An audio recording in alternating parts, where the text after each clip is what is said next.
This H1B now, how do you actually apply for it? You don't, right? But what I've found or what I've observed from different people's stories that even if a company hasn't ever sponsored someone, it doesn't mean they will not sponsor you if you ask.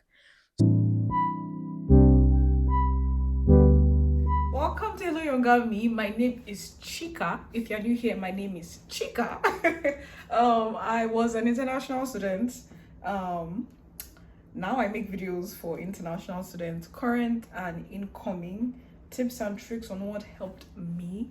I also make videos on what it means, different phases of living life as a foreigner in the United States, different phases of my life here, dating, school, working, all that comes with it. If that's something you are interested in, then you have to subscribe. Yeah, you actually have to. So but today we'll be talking about one of those phases of my life, which is the H1B visa. Okay, so today we're talking about the H1B visa. What is that, by the way? It's a work visa for specialized foreign workers. What does that really mean? It just means you have a lot of degrees behind your name. You have like a master's or a doctorate, mostly. That's where the specialized comes in. So like the country sees value in all your credentials. Yeah. You are a wanted somebody. So the visa it gives you work authorization for 3 years, meaning you can legally work in a country for 3 years. The visa is usually gotten after OPT, um optional practical training, which is another form of work authorization for international students. If all these things are big in your ear, you watch me more, I explain them well. eh? So this H1B now, how do you actually apply for it? You don't. Your company applies for it for you. Your company sponsors you. So that means you're working in a company that wants to sponsor you, right? Sometimes companies may not have done it before. So even if there are so many websites that tell you, oh, this company usually sponsors H1B, right? But what I've found or what I've observed from different people's stories that even if a company hasn't ever sponsored someone, it doesn't mean they will not sponsor you if you ask. So some people ask during the interview. Some people don't want to ask because that might, make people weary. So it's kind of I don't think there's one right way to do it. I have a video talking about how I did it, right? I'll link that above. And so, okay, now, so you have a company that wants to sponsor you. What does that process actually look like? This H1B, the timeline runs from March to about October. So if you want someone to sponsor you, like if you're already working there, you have to start letting them know in like January, maybe earlier, because there are a lot. Oh my god, there are a lot of documents, yeah, that you need, which I will let you know if you keep watching.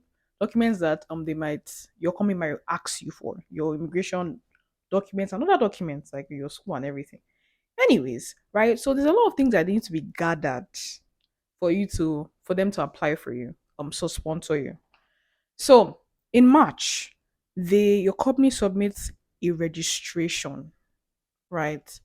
Usually more people apply than they have slots for. That means because there's a certain cap or number of H1B visas available. So for that year, if more people apply, then it goes into a lottery, which means anyone they pick gets the visa, right? So the first 2 weeks in March is when companies submit the applications or the registrations, right? If tumbo they pick your own, praise God. Um, then your company lets you know that okay, yours has been picked, and they usually let you know sometimes by March. I say sometimes because in a year they might run two lotteries, right? So the second lottery would run later in the year. So even if yours isn't picked that March, they might not let you know till the end of September, just so they give allowance for the second lottery that you might be picked for. Okay, let's say they favor upon your life and they pick you in that March. Beautiful. So now your company has to submit the petition, right? And also something called the LCA. So my experience, I worked with my HR department of my company and our immigration lawyers. So they did all the application, like all the form filling mostly.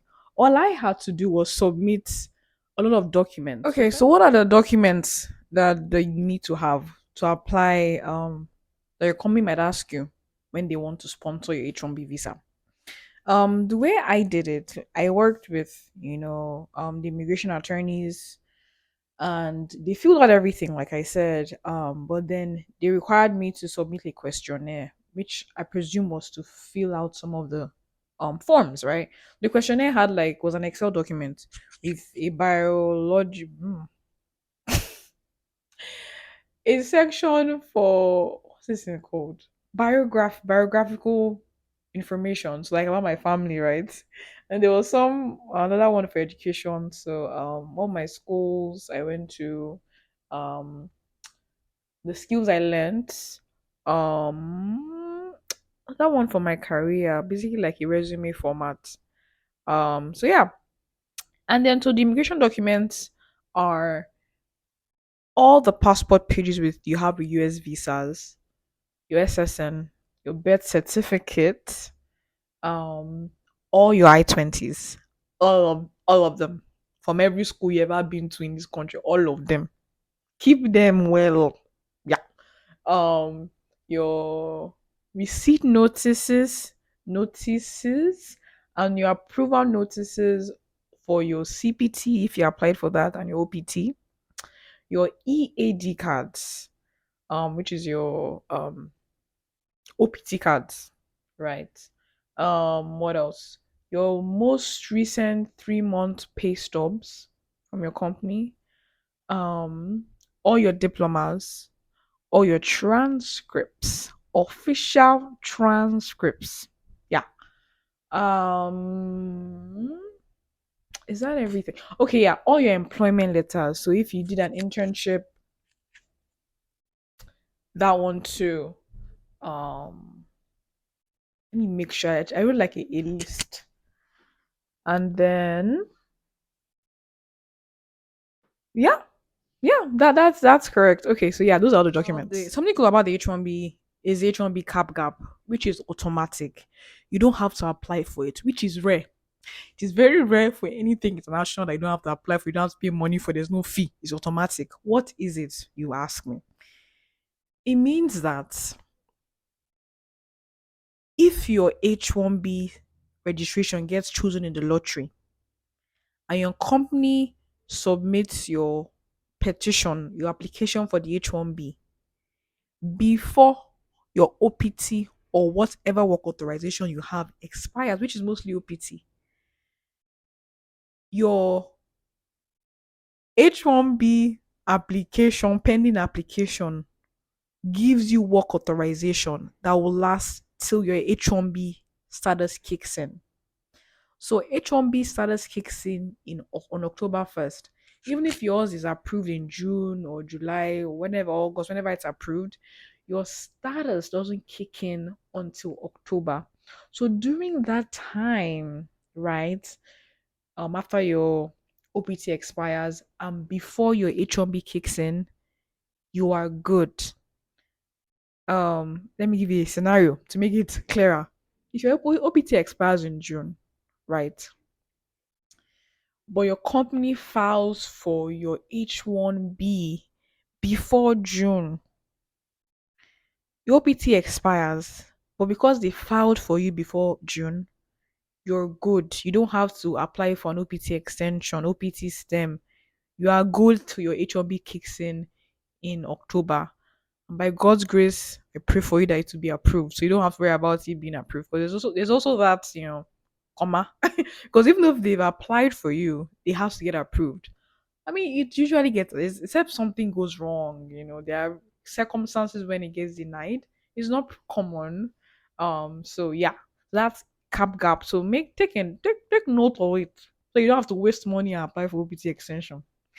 Something else that nugget of wisdom is when you're on the H1B, it's for 3 years, right?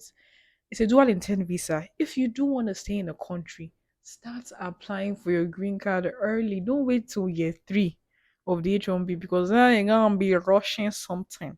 So, and green card takes some time. It takes a while, right? Depending on what process you use. So, that's a lot.